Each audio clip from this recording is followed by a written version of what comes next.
Con el permiso de todos quienes contienen, sostienen y mantienen la vida, y con la presencia, la autorización de todos nuestros antepasados, de quienes nos han legado estos saberes que vamos a compartir. Este tema del desarrollo personal o del crecimiento personal, que lo hablan algunos colectivos que lo vienen sosteniendo como una propuesta moderna o de los últimos tiempos, es una propuesta que viene desde la política, desde la economía. Es decir, este término del desarrollo surge o tiene su punto de partida hace no mucho tiempo, estamos hablando de alrededor de unos 50 años atrás, y surge cuando el presidente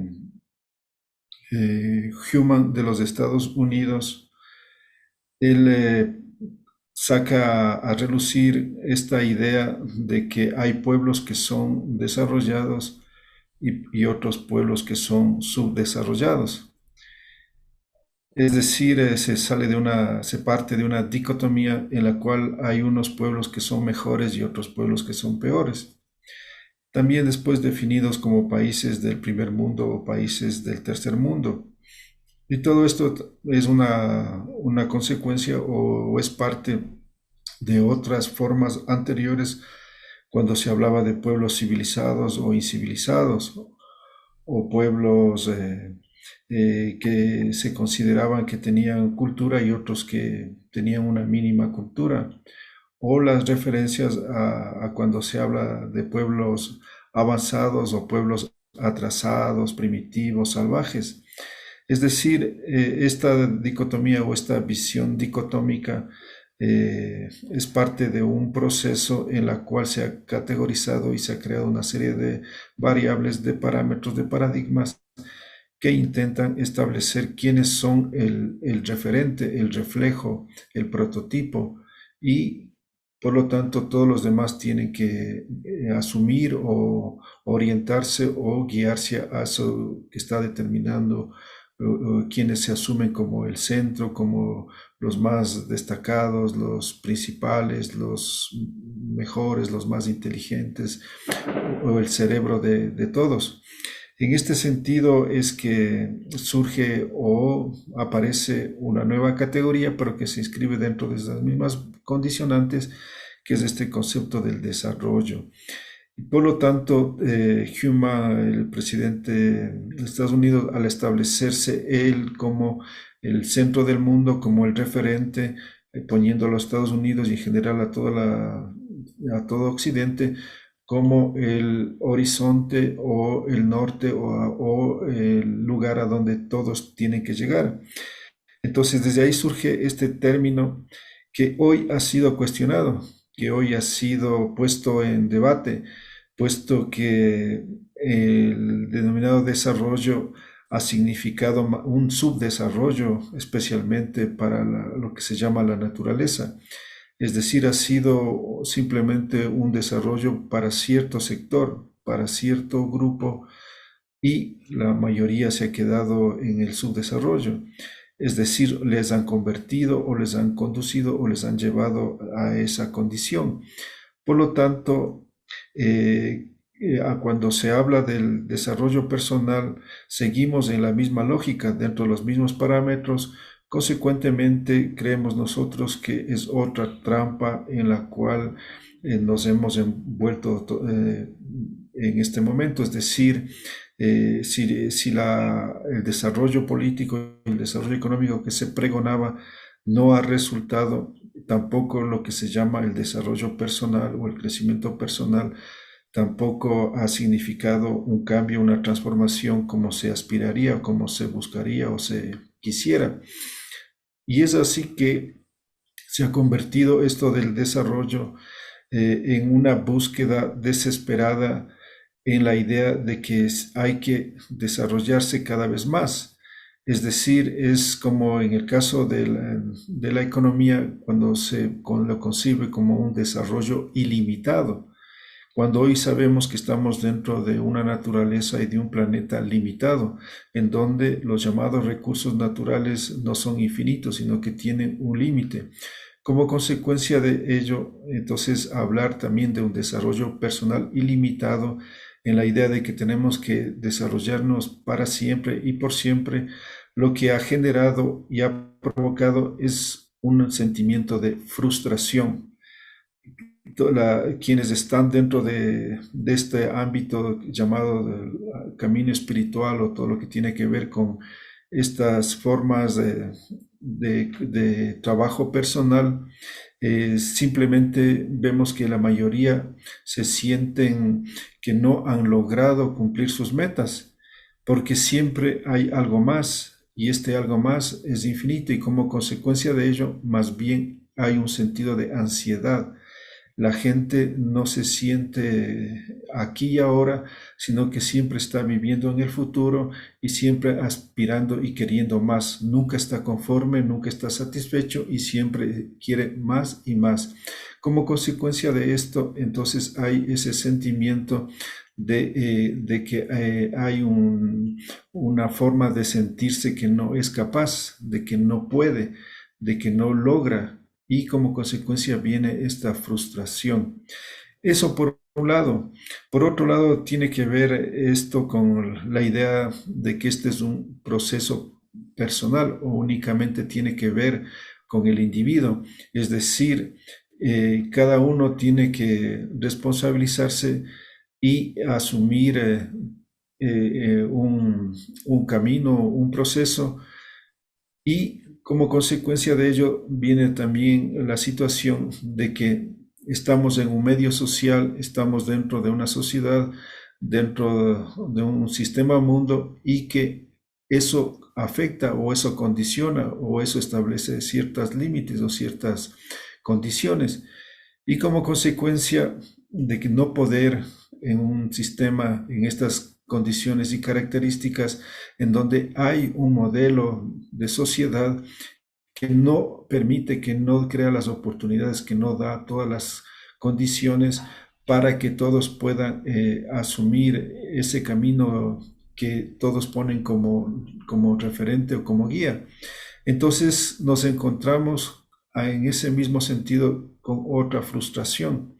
Pero además de eso es que esto se ha convertido en una trampa que justamente lleva a que las personas no entiendan que su situación obedece a una serie de elementos sociales.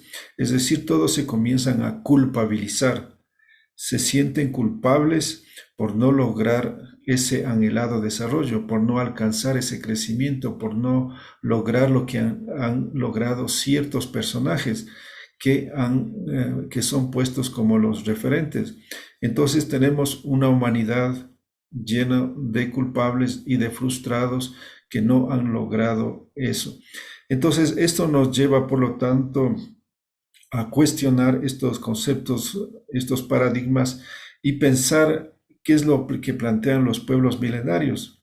Desde nuestros abuelos, desde nuestros ancestros, no hay ese sentido de que tenemos que alcanzar en un futuro algo que no tenemos. Desde los pueblos milenarios consideramos que con el hecho de tener la vida ya se nos ha concedido todo. Es decir, en la vida está todo lo que hay. No hay algo más allá o más acá, sino que en la vida está todo lo que se nos ofrece y por lo tanto en la vida que se nos ha concedido está toda la sabiduría, toda la inteligencia, todos los conocimientos, todos los saberes, todas las inteligencias. Y de lo que se trata es de activar, de despertar. Eso es totalmente diferente cuando se habla del concepto del despertar de la conciencia a hablar de desarrollo personal. Son dos paradigmas, son dos concepciones totalmente diferentes, porque la una concibe que el proceso es que ya está aquí, ahora está en nosotros y tenemos que reconocerlo, tenemos que vivirlo, tenemos que tomarlo, reconocerlo y asumirlo. Es decir, el proceso humano es un proceso de interiorización enmarcado dentro de un medio social y un medio cultural, el cual nos establece y nos da las condiciones, las situaciones para que nosotros tengamos la forma de encontrar en esas relaciones con los seres humanos, con los otros seres de la vida, el punto a través del cual tenemos que buscar la realización humana. Es decir, lo que establece en la vida o lo que condiciona la característica de la vida es la relación. Nosotros estamos siempre buscando una serie de relaciones y es ahí donde se establece nuestra característica o nuestra condición. ¿Cuál es nuestra relación con lo que llamamos naturaleza? ¿Cómo concebimos a la naturaleza? ¿Cómo la entendemos y cómo la vivimos? Si para nosotros la naturaleza es un objeto, es algo aparte, es una mercancía, es algo afuera, entonces lo estamos entendiendo como una forma de recurso, como algo que tenemos que tomarlo, como que está a nuestro servicio. Pero si entendemos que la naturaleza es algo sagrado, que la naturaleza es algo que está constituido por una conciencia, por una inteligencia, por un saber divino profundo, entonces nuestra relación es sagrada, es una relación entre dioses. ¿Qué es lo que decían nuestros abuelos? Hablaban del dios sol, de la diosa luna, de la diosa montaña, del dios río, etcétera, etcétera. Todo era Dios, todo era poblado de dioses.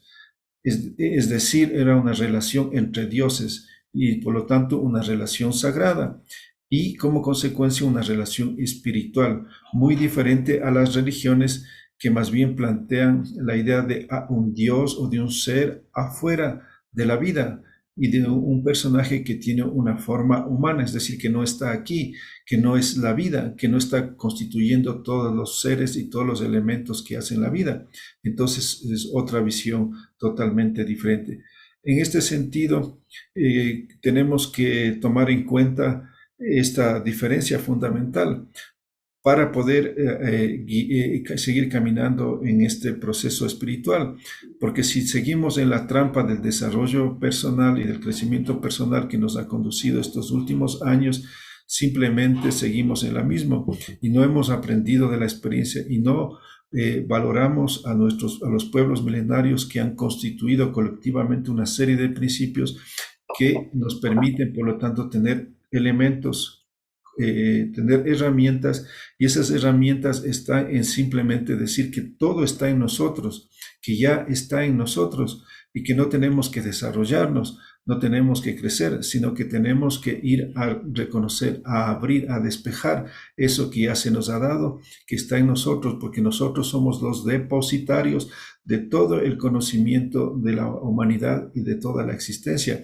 En nosotros, cuando llega un ser humano a este mundo, llega con toda la información, con todos los elementos, con todas las características, con toda la sabiduría de la vida y por lo tanto tiene todas las herramientas y lo que tiene que hacer es activar. Es como, pongamos el ejemplo de un computador, ahí están todos los programas y ya está todo dado. Entonces, ¿qué tenemos que hacer? Es saber utilizar esas herramientas, esos programas. Entonces, ahí está todo. Entonces, tenemos que simplemente reconocerlo, redescubrirlo, tomarlo y con eso guiarnos para hacer nuestra vida en la relación. Entonces, ¿qué es la vida? Que vamos estableciendo una serie de relaciones, de contactos, de experiencias, de vivencias, que son esos los desafíos, las pruebas a través de las cuales nosotros tenemos que confrontarnos y por lo tanto tener la capacidad de buscar la armonía y equilibrio. Ese es la misión, es el propósito de la vida, encontrar en nuestras relaciones el equilibrio y la armonía como propósito de vida y en ese sentido estaríamos en un camino espiritual y estaríamos logrando los propósitos. ¿Cuáles son? Los propósitos de encontrar en todos los ámbitos, todos los elementos, en todas las situaciones, la armonía y equilibrio como sentido y propósito de vida. Excelente, Atahualpa. Como siempre, mis hermanos ahí en casa, Mi hermano filósofo tiene esta perspectiva completa, ¿no? Nos menciona desde la acepción de la palabra, de cómo ha ido fluyendo a través del tiempo la palabra desarrollo, cómo nos ha, también lo entiendo de esta manera. Tiene varias aristas esta situación en la cual nos enfrentamos actualmente. Es decir, estamos ahora en una situación en la cual hemos llegado a los límites, a la cúspide, al clímax de estas teorías y de estos conceptos que han sido puestos en remojo y como consecuencia viene otros procesos, es decir, asumimos otras proyecciones, otros elementos, pero no se trata de ir a nuevas aventuras, que ese es el problema, que pasamos de moda en moda. Ya hemos visto que anteriormente a estos conceptos han habido otros y así sucesivamente, en donde en cada época histórica han habido quienes se asumen como los portaestandartes, como los auténticos, los verdaderos, los únicos, los mejores, y generan estas modas que duran un tiempo, que desaparece y que después surge otra moda. Entonces vamos de traspié en traspié y como consecuencia no aprovechamos de la experiencia acumulada de la humanidad, que de eso se trata, de que ha habido un proceso milenario y que es importante valorarlo, tomarlo en cuenta, que es lo que se llama la ancestralidad, en diferencia o en relación a la modernidad. Pues cuando surge la modernidad, se establece como propósito de vida el acabar con las ancestralidades, destruir con todo lo construido anteriormente bajo el argumento de la modernidad, de que todo lo pasado es caduco, es atrasado, es arcaico, es primitivo, es salvaje, etcétera, etcétera.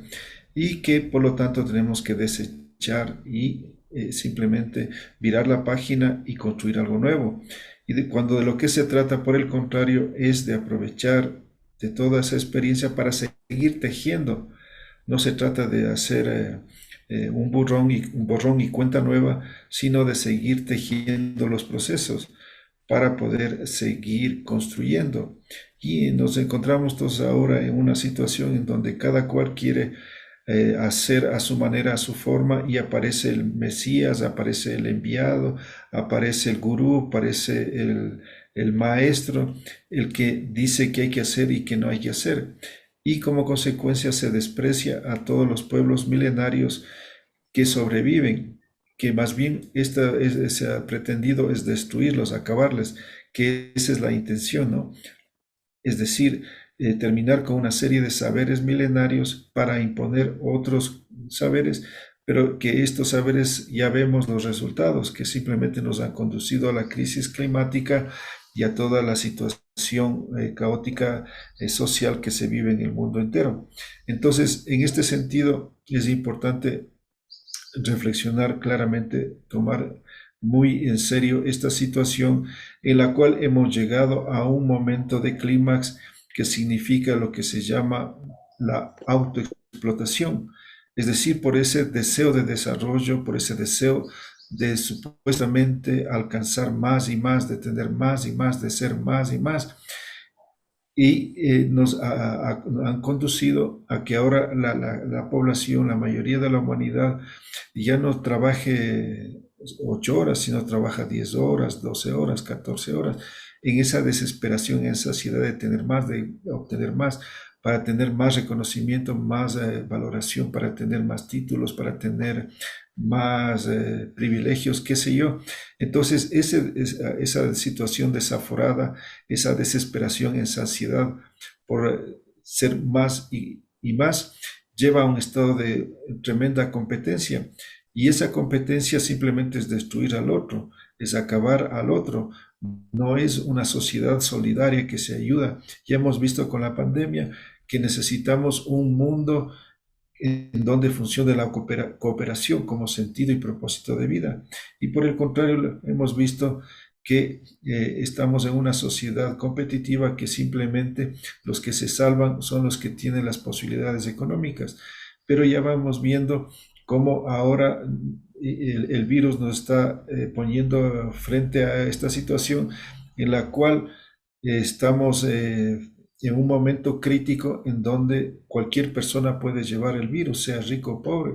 Entonces, si no hacemos un sentido, un cambio, un giro que implique entrar en otro estado, en otro sistema, en otra sociedad, de cooperación, de ayuda mutua, de establecer nuevas condiciones en relación a la economía, en relación a la relación con la naturaleza, en relación con los otros pueblos, con las otras culturas, que nos convoque y nos llame justamente a otro modelo social, a otro pacto, llamemos así, especialmente con la naturaleza, con la llamada naturaleza, ¿no? Yo prefiero llamarle con la madre tierra.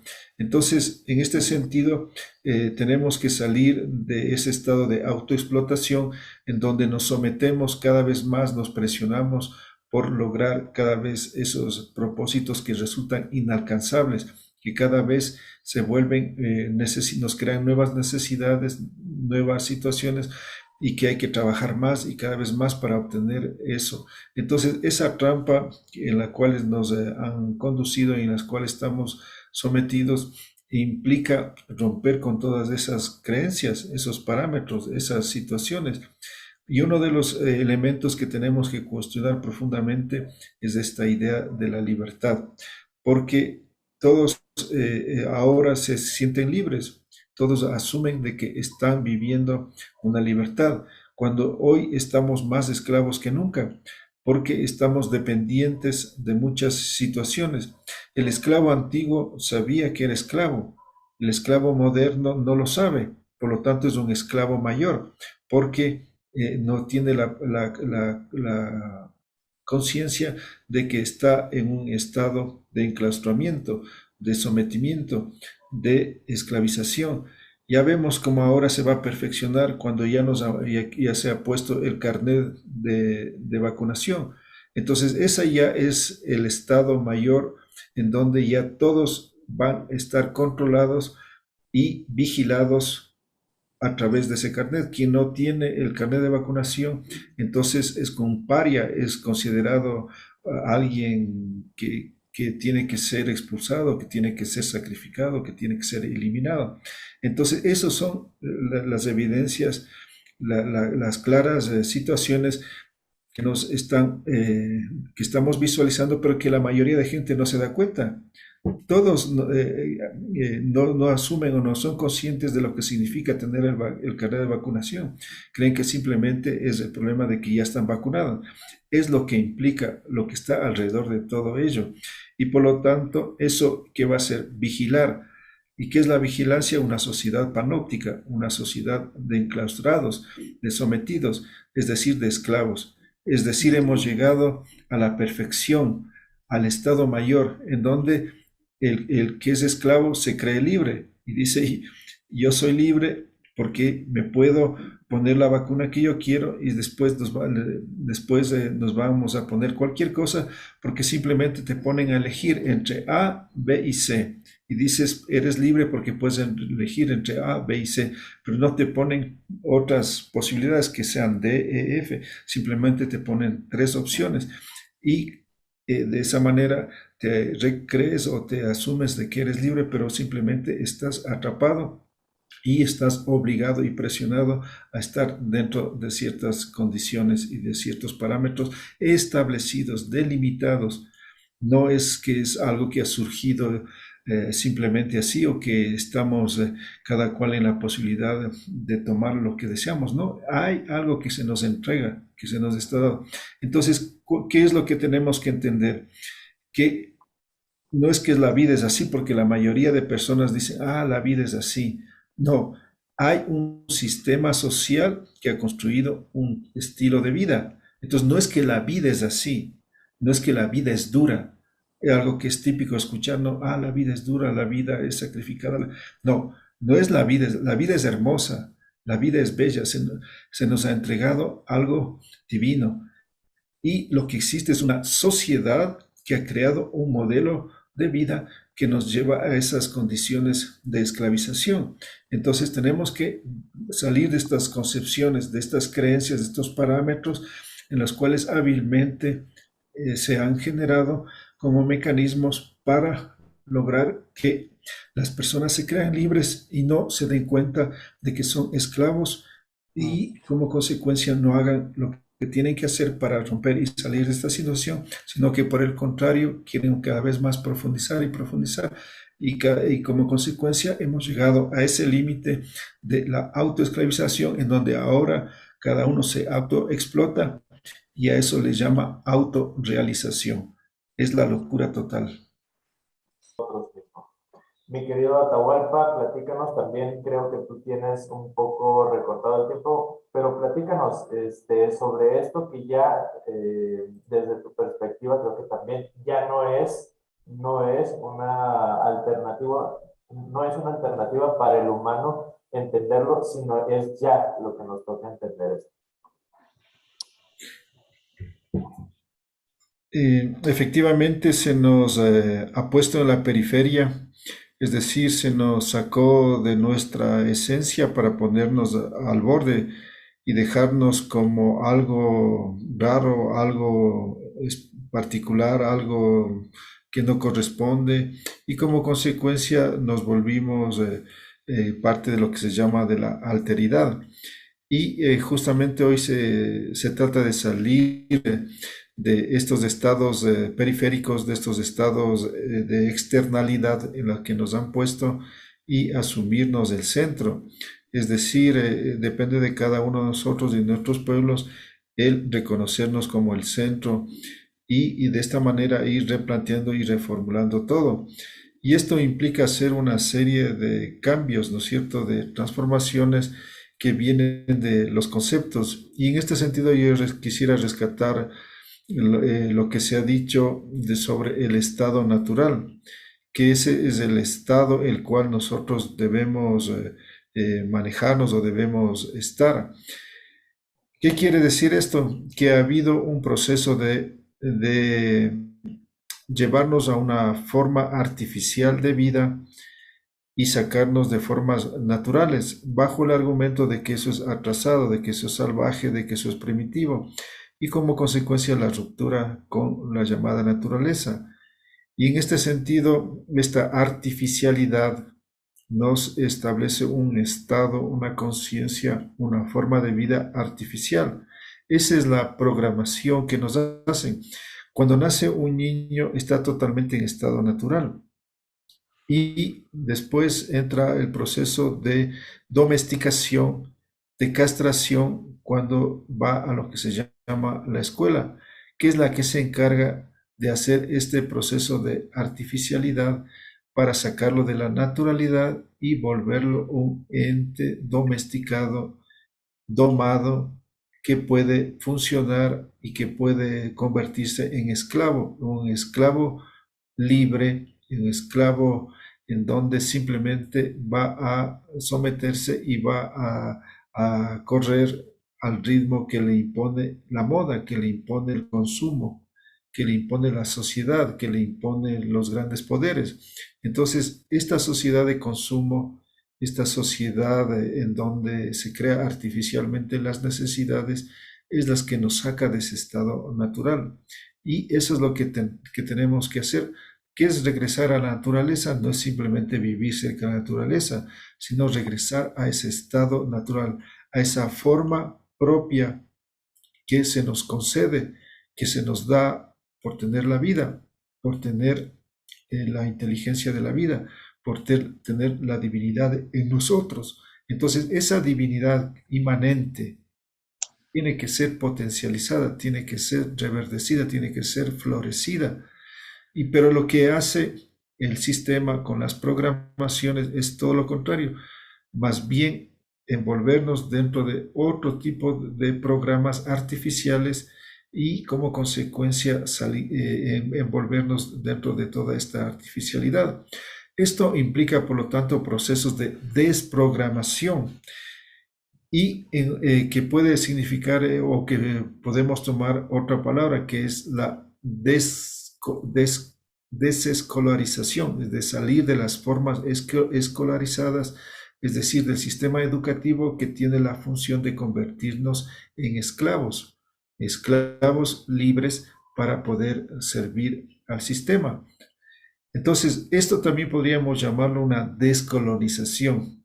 ¿Qué es la colonización? El estado donde se te imponen y te domestican y te condicionan y te dan una serie de parámetros que no corresponden a formas naturales. Entonces necesitamos regresar a esas formas propias que simplemente están en nosotros. Es decir, lo que tendríamos que hacer es que nuestros niños que nacen naturalmente, que están en ese estado natural, no procedan a ser domesticados, castrados y entren en esta artificialidad. Y para ello es fundamental, si queremos un cambio, una real transformación, si queremos decir una profunda revolución, es que tenemos que trabajar especialmente con las nuevas generaciones para evitar que sean nuevamente introducidos en esto y después sea difícil salir, porque nosotros que ya hemos sido programados, hemos tenido que hacer un arduo trabajo y de alguna manera hemos logrado salir de todo eso. Pero evidentemente nos damos cuenta que todavía estamos atrapados en ciertos elementos cuando todavía no tomamos conciencia de muchas cosas, cuando después de un proceso nos despertamos y decimos, ah, ahora me doy cuenta.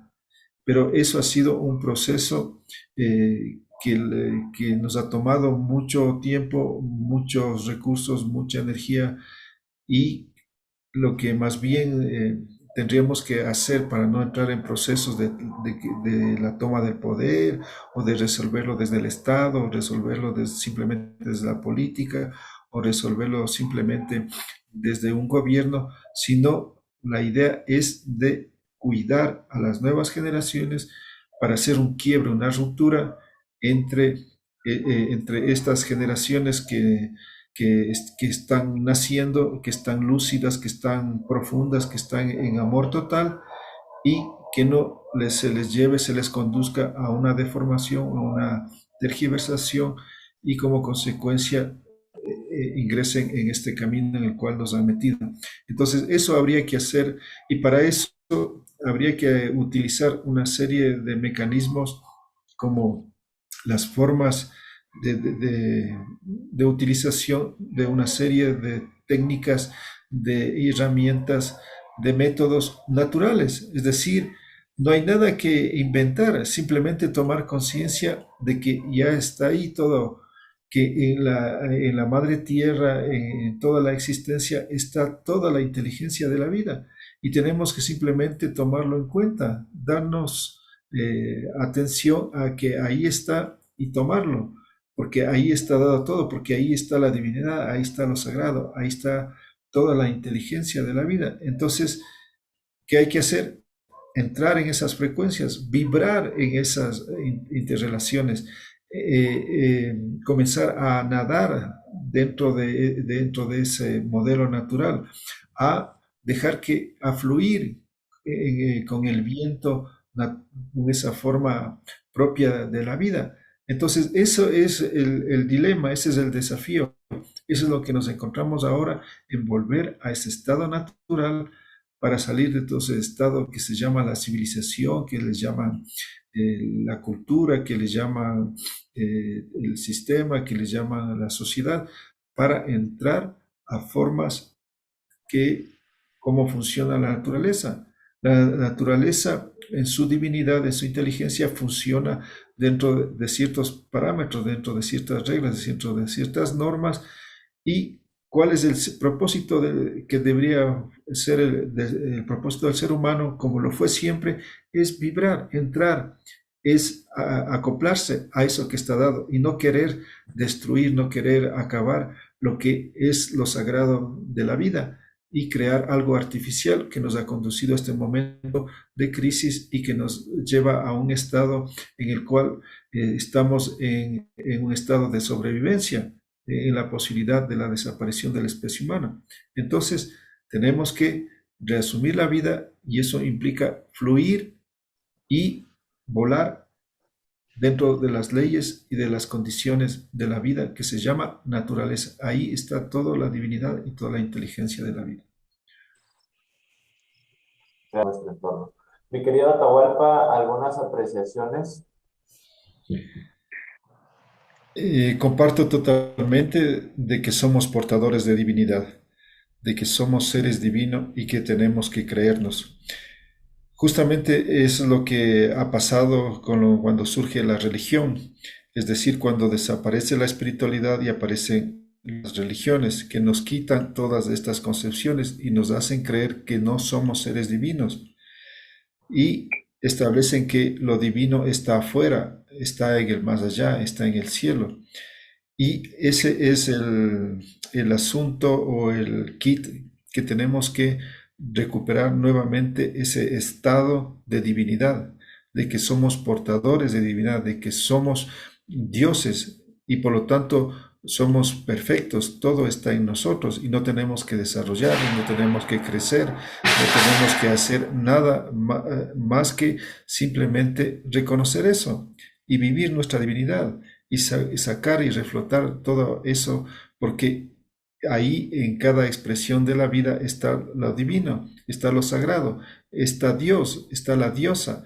Por lo tanto, si cambiamos nuestras concepciones y nos miramos como seres sagrados, como seres divinos, como dioses y diosas, entonces establecemos una relación espiritual, una relación de compartir, de establecer contactos, relaciones entre seres divinos, entre dioses y diosas, y como consecuencia de esta nueva dimensión, establecemos una nueva forma de relación social, de relación económica, de relación política entre seres divinos y generamos, por lo tanto, una forma de vida natural, una conciencia natural, un estilo de vida totalmente compaginado, correlacionado, sincrónico con la vida, es decir, con la Madre Tierra, con el Padre Cosmos, con todos los seres de la vida.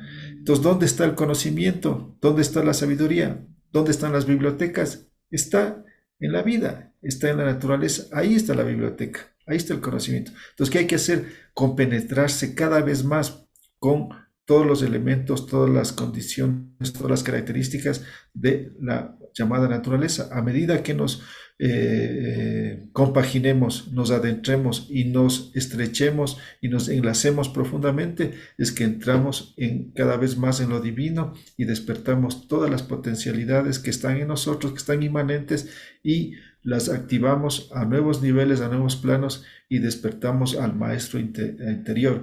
Ese maestro es el que nos habla, el que nos enseña, el que nos guía, el que nos orienta. Entonces tenemos que hacer estos procesos de mayor compaginación y compenetración con todas las fuerzas de vida y ahí se despierta todas las condiciones y capacidades sagradas y divinas que están latentes en cada uno de nosotros. Excelente, mi querido Atahualpa.